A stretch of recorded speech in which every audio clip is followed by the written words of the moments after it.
Hello student, today we are going to start the chapter number 3, metals and non-metals of class 10th science. In this chapter we will discuss the following these topics.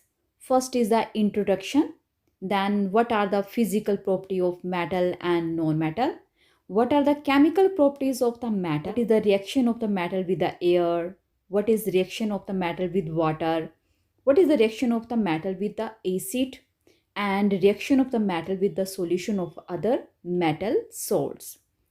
What is a reactivity series, reaction of metal with the non-metal ionic compounds, properties of ionic compounds, occurrence of metals, extraction of metal from ores, step involved in extraction of the metal from ore, and important terms which we are discussing in this chapter, and refining of the metal and corrosion and process of the prevention of corrosion.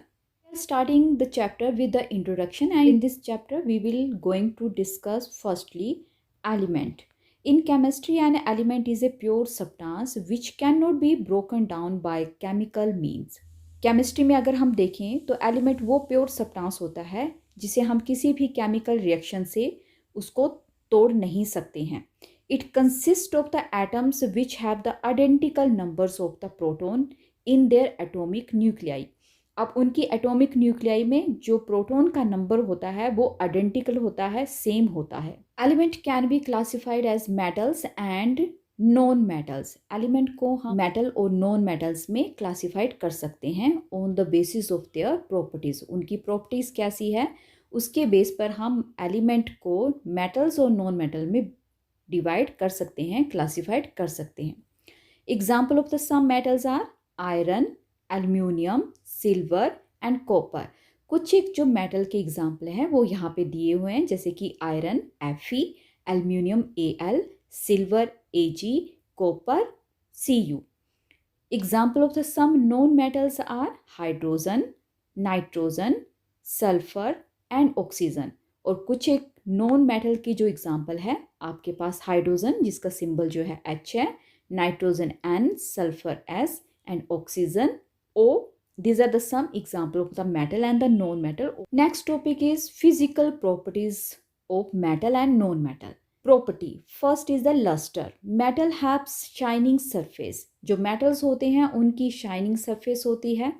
Non-metal they do not have the shining surface except iodine. जितने भी non-metals होते हैं उनका कोई भी shining surface नहीं होता है except iodine. Second is the hardness.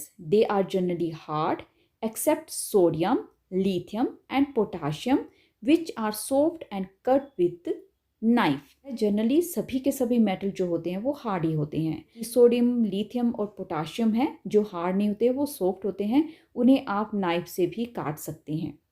And non metal generally soft except diamond, a form of carbon which is hardest natural substance. Generally जो नॉन मेटल्स होते हैं वो सॉफ्ट होते हैं, लेकिन डायमंड को छोड़ के जो डायमंड होता है वो सबसे हार्डेस्ट नेचुरल सब्सटेंस है, नॉन मेटल है.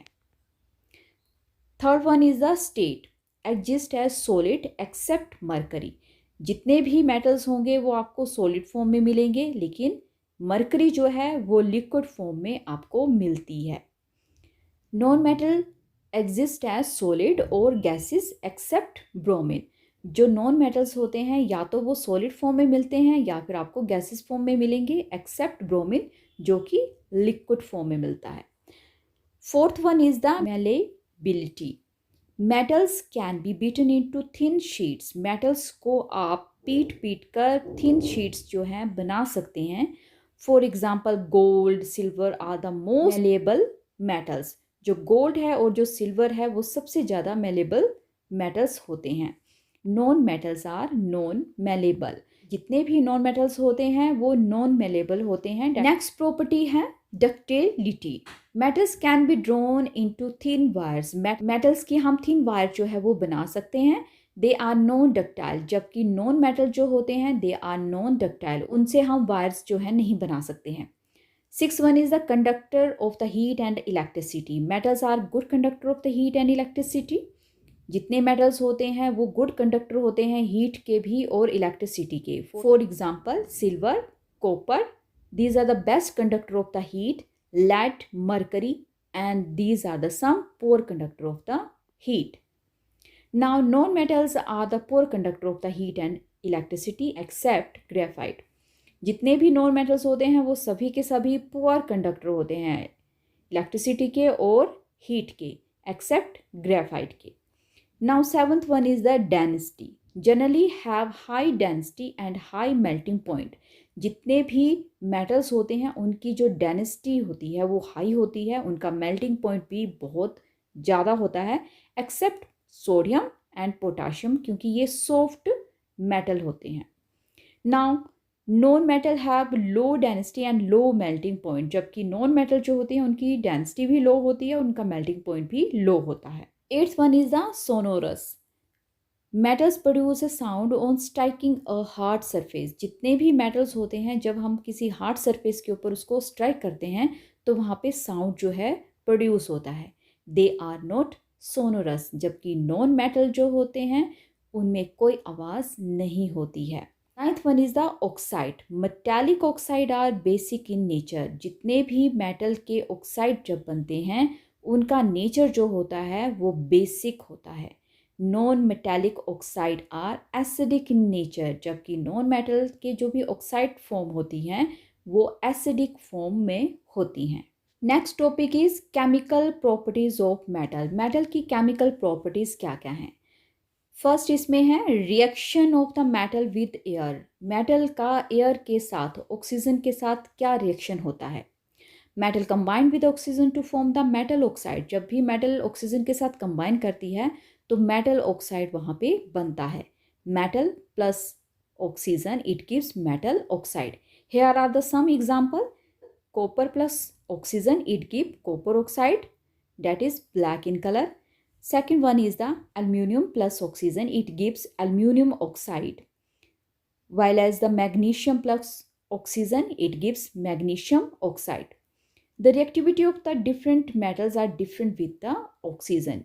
जितने भी metals होते हैं जब वो ऑक्सीजन के साथ रिएक्ट करते हैं तो उनकी जो रिएक्टिविटी होती है वो भी डिफरेंट होती है.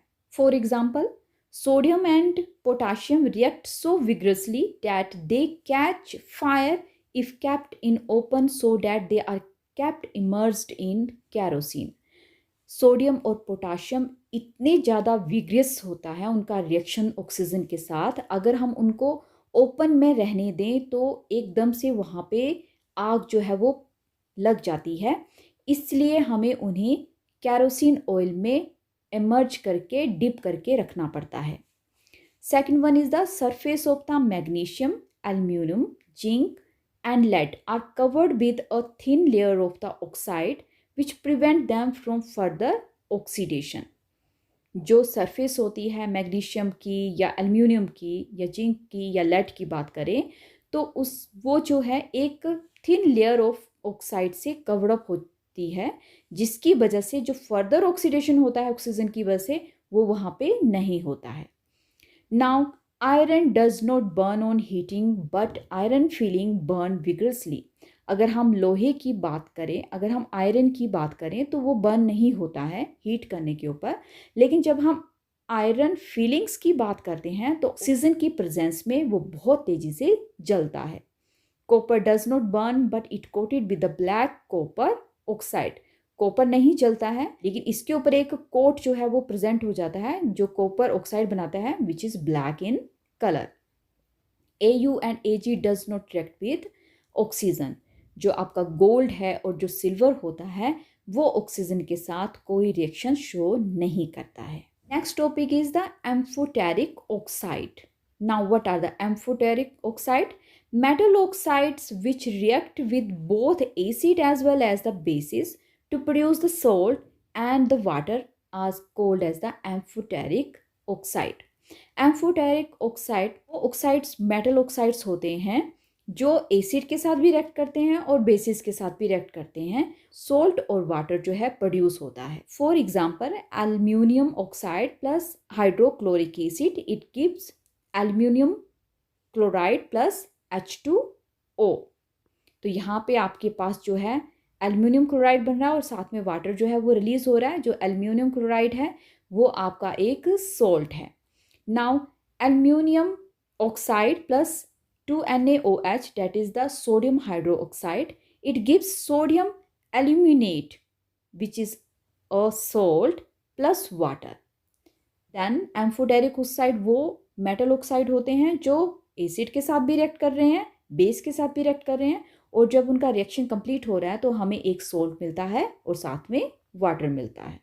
नेक्स्ट टॉपिक है हमारे पास reaction of the metals with the water. Metal का वाटर के साथ क्या रिएक्शन होता है। Now when metal react with water it give metal oxide plus hydrogen gas is release. Metal oxide plus water it give metal hydroxide. जब कोई metal water के साथ रिएक्ट करता है तो हमें मेटल ऑक्साइड मिलता है और साथ में हाइड्रोजन गैस जो है वो रिलीज होती है। और अगर हम मेटल ऑक्साइड को फिर से वाटर के साथ रिएक्ट करते हैं then we get the metal hydroxide. Here are the some example. Next topic is the reaction of the metal with the acids. Acid जो हम यहाँ पे ले रहे हैं वो डाइल्यूट एसिड हम ले रहे हैं। Now metal plus dilute acid it gives the salt and hydrogen gas. जब भी कोई मेटल किसी एसिड के साथ रिएक्ट करता है तो वहाँ पे सोल्ट बनता है और साथ में हाइड्रोजन गैस जो है वो रिलीज होती है। But CuAgHg do not react with dilute acid. लेकिन Ag, Cu एंड Hg जो हैं वो डाइल्यूट एसिड के साथ रिएक्ट नहीं करते हैं। For example Fe plus 2HCl it gives the FeCl2 plus H2. Mg plus 2HCl it gives MgCl2 plus H2. Zn plus 2HCl it gives a ZnCl2 plus H2. And 2Al plus 6HCl it gives 2AlCl3 plus 3H2O it given. Next is the reaction of the metal with the solution of the other metal salt. अगर हम metals को किसी और metal salt के solution के साथ react कराते हैं तो क्या होता है। Metal A plus salt solution B, salt solution A plus metal B। Reactive metal can displace less reactive metal from there compound in the solution form. Student, अगर आपको रिमेंबर होगा डिस्प्लेसमेंट रिएक्शन के बारे में पढ़ा है तो जो मेटल ज़्यादा रिएक्टिव होगा वो दूसरे मेटल को जो लेस रिएक्टिव होगा उसको उसकी पोजीशन से जो है हटा देगा। For example Fe plus CuSO4 it gives FeSO4 plus Cu। ना आयरन जो है वो कॉपर सल्फेट का जो सॉल्यूशन है कॉपर को उसकी जगह से वो हटा देता है, डिस्प्लेस कर देता है और खुद उस जगह पे आ जाता है। इट डिपेंड्स अपॉन द जो रिएक्शन है मेटल का with the solution of the other metal of salt that depend only on their reactivity. Next one is the reactivity series. The reactivity series is a list of the metal arranged in the order of their decreasing activity. Reactivity series metals की list है जिसमें कि हम decreasing activities या decreasing reactivity के base पर metals को arrange करते हैं। और जो metals की जो reactivity होती है down the group जो है वो डिक्रीज होती जाती है, जैसे आप इस फिगर में देख रहे हो। Here is the potassium which is the most reactive element. जो पोटाशियम है वो मोस्ट रिएक्टिव एलिमेंट होता है, while as the Au which is the least reactive element. और जो Au है वो लीस्ट रिएक्टिव एलिमेंट है। जो इन एलिमेंट्स की जो रिएक्टिविटी है वो डाउन द ग्रुप जो है डिक्रीज हो रही है from potassium, sodium, calcium, magnesium, aluminium, zinc, iron, lead, hydrogen, etc. to the Au. Next topic is reaction of the metals with non-metals. Reactivity of element is the tendency to attain a complete field balance shell. जो भी किसी element की reactivity होती है वो tendency होती है कि वो अपना वैलेंस शेल को फुलफिल्ड कर सके। Atoms of the metal lose electron from their balance shell to form the cation. जो मेटल के एटम्स होते हैं वो इलेक्ट्रॉन को लूज करते हैं अपने वैलेंस शेल से और कैटाइन बनाते हैं जो कि पॉजिटिव चार्ज्ड पार्टिकल्स होते हैं। And the atoms of the non metals gain electron in balance shell to form a anion, जबकि नॉन मेटल्स के जो भी एटम्स होते हैं वो इलेक्ट्रॉन को गेन करते हैं अपने बैलेंस शेल में और वो एनाइन बनाते हैं. That means they have the negative charge on them. For example, formation of A NaCl sodium chloride. यहाँ पे जो सोडियम है वो एक मेटल है, जबकि जो क्लोरीन है वो एक नॉन मेटल है. अब हमने यहाँ पे पढ़ा है कि जो मेटल होता है वो इलेक्ट्रॉन को लूज करता है और जो नॉन मेटल होता है वो इलेक्ट्रॉन को गेन करता है. सोडियम का एटॉमिक नंबर 11 होता है एंड इसकी इलेक्ट्रॉनिक कन्फिग्रेशन 281 होती है. क्लोरीन का एटॉमिक नंबर 17 होता है और इसकी इलेक्ट्रॉनिक कन्फिग्रेशन 287 होता है. सोडियम के पास 11 इलेक्ट्रॉन्स होते हैं. डैट मीन्स कि जो इसका आउटर मोस्ट शेल होता है उसमें सिर्फ एक ही इलेक्ट्रॉन प्रेजेंट होता है. तो ये एक इलेक्ट्रॉन जो है वो लूज कर सकता है और कैटाइन बन सकता है. जो क्लोरीन होता है उसका एटॉमिक नंबर 17 है, जिसका इलेक्ट्रॉनिक कन्फिग्रेशन 287 होती है. एक इलेक्ट्रॉन गेन कर सकता है, तो इसका जो ऑक्टेट है, जो वैलेंस शेल है, वो कंप्लीट हो सकता है. अब ये क्वेश्चन अराइज होता है कि जितने भी एलिमेंट्स हैं वो अपना ऑक्टेट को कंप्लीट क्यों करना चाहते हैं. वो क्यों चाहते हैं कि उनका जो लास्ट वैलेंस जो शेल है वो कंप्लीट हो जाए. तो इसका एक ही रीज़न है. पीरियोडिक टेबल में जितने भी एलिमेंट्स होते हैं उनकी एक ही टेंडेंसी होती है कि उनकी आउटर मोस्ट शेल जो है वो कंप्लीट हो जाए, पूरा फील्ड हो इलेक्ट्रॉन्स के साथ, ताकि वो स्टेबिलिटी को पा सकें. जितने भी एलिमेंट्स होते हैं उनकी ये टेंडेंसी होती है कि हमारे पास नोबल गैसेस जो प्रेजेंट हैं उनकी इलेक्ट्रॉनिक कन्फिग्रेशन को वो पा सके. जो नोबल गैसेस होती हैं दे आर इनर्ट गैसेस होती हैं, वो किसी के साथ रिएक्ट नहीं करती है और इनके जो वैलेंस शेल होते हैं वो कंप्लीटली फिल्ड होते हैं. तो जितने भी पीरियोडिक टेबल में एलिमेंट्स प्रेजेंट होते हैं उनकी ये टेंडेंसी होती है नोबल गैसेस की इलेक्ट्रॉनिक कन्फिग्रेशन को पा सकें और स्टेबल हो सके. Now formation of the NaCl. NaCl की जो इलेक्ट्रॉनिक कन्फिग्रेशन है 281 है और जो क्लोरीन है उसकी इलेक्ट्रॉनिक कन्फिग्रेशन जो है 287 है. डैट मीन्स कि सोडियम अगर एक इलेक्ट्रॉन क्लोरीन को शेयर अप कर देता है, दे देता है, तो उसका जो ऑक्टेट है वो कंप्लीट हो जाएगा. उसके पास कंप्लीट इलेक्ट्रॉनिक कन्फिग्रेशन जो है वो आ जाएगी. दूसरी तरफ जो क्लोरीन है उसके आउटर मोस्ट शेल में 7 इलेक्ट्रॉन प्रेजेंट है. डैट मीन्स कि जब वो एक इलेक्ट्रॉन जो लेता है तो उसका जो आउटर मोस्ट शेल है वो कंप्लीट हो जाएगा, उसकी भी ऑक्टेट जो है वो कंप्लीट हो जाएगी. नाउ सोडियम जो है, जो सोडियम मेटल है, वो एक इलेक्ट्रॉन देकर कैटाइन बन जाता है और उसकी इलेक्ट्रॉनिक कन्फिग्रेशन 28 हो जाती है. जबकि क्लोरीन जो है वो एक इलेक्ट्रॉन लेता है और उसकी इलेक्ट्रॉनिक कन्फिग्रेशन 288 हो जाती है और उस पर नेगेटिव चार्ज आ जाता है, वो एनाइन बन जाता है. Formation of NaCl. सोडियम जो है यहाँ पे एक इलेक्ट्रॉन दे रहा है और वो उसके ऊपर कैटाइन पॉजिटिव चार्ज आ जाता है और जो क्लोरीन है वो एक इलेक्ट्रॉन ले रहा है और उस पर नेगेटिव चार्ज आ जाता है. Next topic is ionic compound. The compound formed by the transfer of the electrons from a metal to a non-metal are called the ionic compound or the electrovalent compounds. ऐसे compound जिसमें electrons का transfer होता है metal से non metal की तरफ, ऐसे compounds को आयनिक कंपाउंड्स कहते हैं. Properties of the ionic compound. Physical nature. They are solid and hard and generally brittle. ये काफ़ी सॉलिड होते हैं और हार्ड होते हैं और ब्रिटल होते हैं. Melting and the boiling point. They have the high melting and the boiling point. उनका मेल्टिंग और बॉइलिंग पॉइंट काफ़ी ज़्यादा होता है. Third one is the solubility. Generally the soluble in water. Generally वो वाटर में सोलुबल होते हैं and insoluble in solvent such as the kerosene and petrol.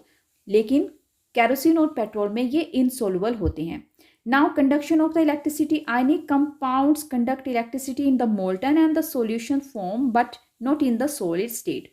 जितने भी आयनिक कंपाउंड होते हैं वो मोल्टन स्टेट में या फिर अपने सॉल्यूशन स्टेट में कंडक्ट कर सकते हैं इलेक्ट्रिसिटी को, लेकिन सॉलिड स्टेट में वो इलेक्ट्रिसिटी कंडक्ट नहीं कर सकते हैं.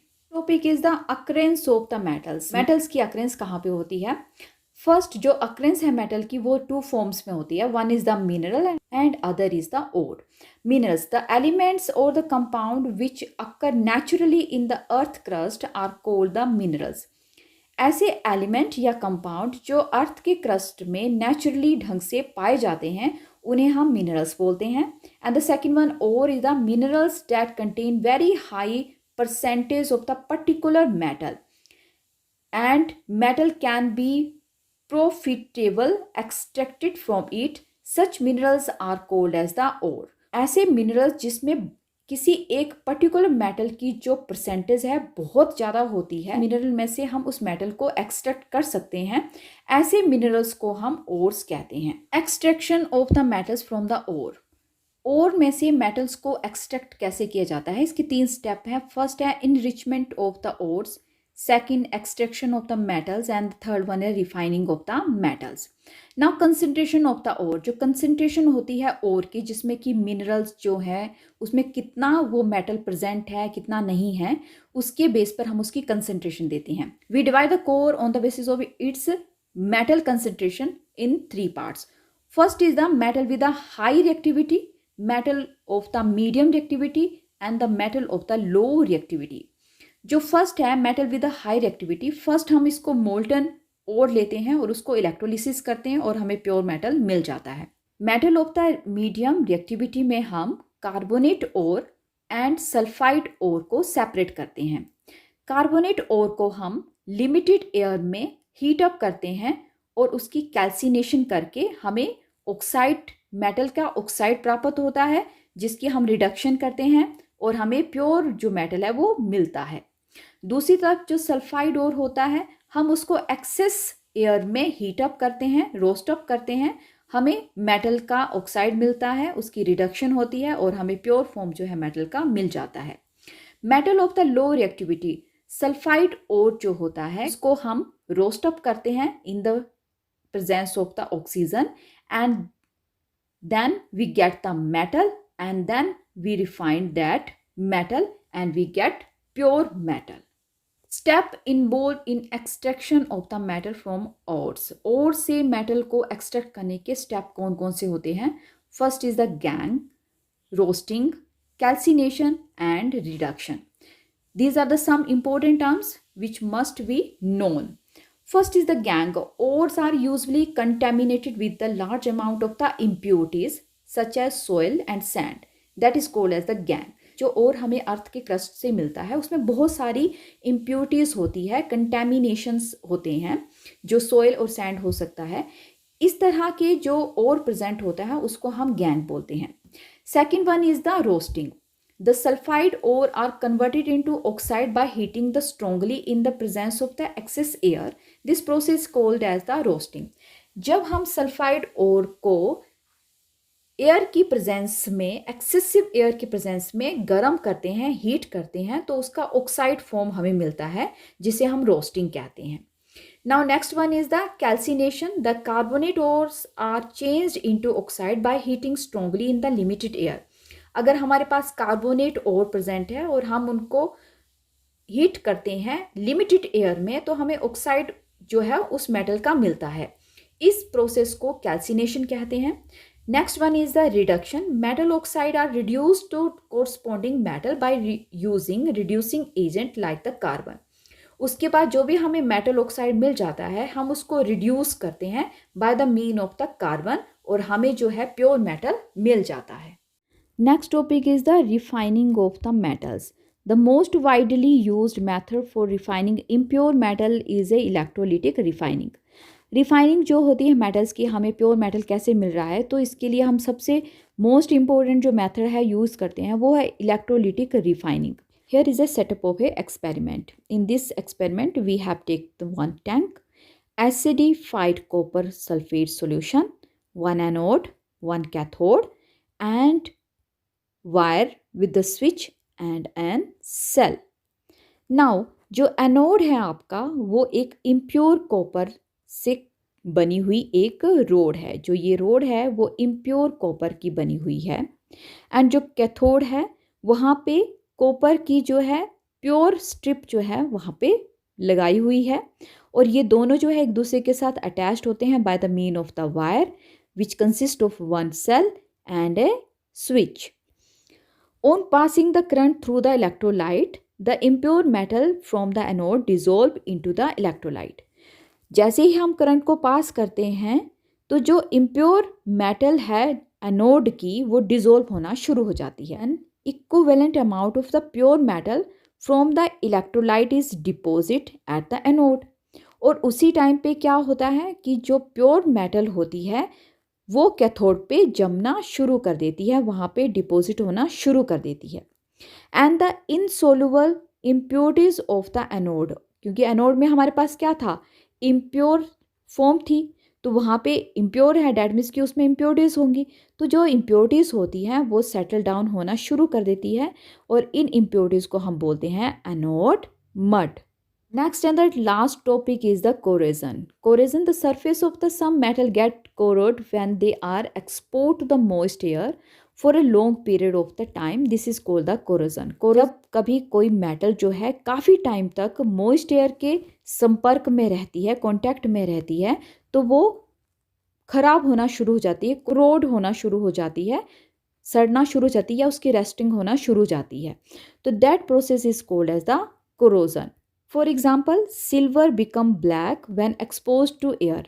जो आपकी सिल्वर होती है अगर एयर के एक्सपोज में आती है तो वो ब्लैक हो जाती है, उसके ऊपर सिल्वर सल्फाइड की एक कोटिंग आ जाती है.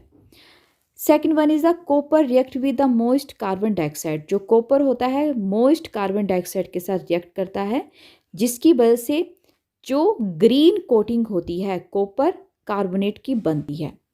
Third one is the iron when the exposed to the moist air acquires a coating of the brown flaky substance called the rust. जो आयरन होता है जब moist air के साथ contact में आता है तो वहाँ पे rusting होना शुरू हो जाती है. Next topic is the prevention of the corrosion. The rusting of the iron can be prevented by the painting, oiling, greasing, galvanizing, chrome plating and anodizing or making the alloy. जो भी corrosion होती है किसी भी metal की, हम उसके लिए बहुत सारे मेथड यूज़ कर सकते हैं. जो पेंटिंग हो सकती है, ग्रीजिंग हो सकती है, गैल्वेनाइजेशन हो सकती है, या फिर हम उसके एलॉय बना सकते हैं. Now first is the galvanisation. It is a method of the protecting steel and iron from rusting by coating them with the layer of the zinc. अगर हम आयरन और स्टील को प्रोटेक्ट करना चाहते हैं कि वो रस्टिंग ना हो, उसकी कोरोजन ना हो, तो हम उसको जिंक की पतली लेयर के साथ कवर्ड अप कर देते हैं, कोट कर देते हैं. Next one is the alloy. N alloy is a homogeneous mixture of the two और मोर मेटल और a metal and a non metal. जो एलॉय होता है वो एक होमोजेनस मिक्सचर होता है. होमोजेनस मतलब जो बिल्कुल रेशो में बिल्कुल बराबर होगा. दो या दो से ज़्यादा मेटल हो सकते हैं या मेटल या कोई नॉन मेटल का मिक्सचर हो सकता है, जिसमें जो हम कंपाउंड बनता है उसको हम एलॉय बनते हैं. Now some example of the alloy. Now first is the iron. Iron is the mixed with a small amount of the carbon become hard and strong. अगर आयरन को हम कार्बन के साथ मिक्सड अप करते हैं तो वो काफ़ी हार्ड हो जाता है और स्ट्रॉन्ग हो जाता है. Second one is the steel. Iron plus निकल एंड क्रोमियम. आयरन को निकल और क्रोमियम के साथ हम जब मिक्स करते हैं तो हमें स्टील मिलता है. Brass copper plus zinc. जो ब्रास है हमें कॉपर और जिंक से मिलता है. Bronze copper plus tin. Copper और टिन को मिक्स करके हमें ब्रोंज मिलता है. Solder lead plus tin. Lead और टिन को मिक्स करके शोल्डर बनता है. Amalgam if one of the metal is mercury. अगर किसी भी मेटल को या नॉन मेटल को हम रिएक्ट कर रहे हैं और उसमें मरकरी को ऐड कर रहे हैं तो हमें amalgam जो है मिलता है. Friend, this is the end of your chapter. I hope these notes will help you to understand the chapter. If you like my video, then please subscribe my channel, share and like it. Jai Hind, Jai Bharat.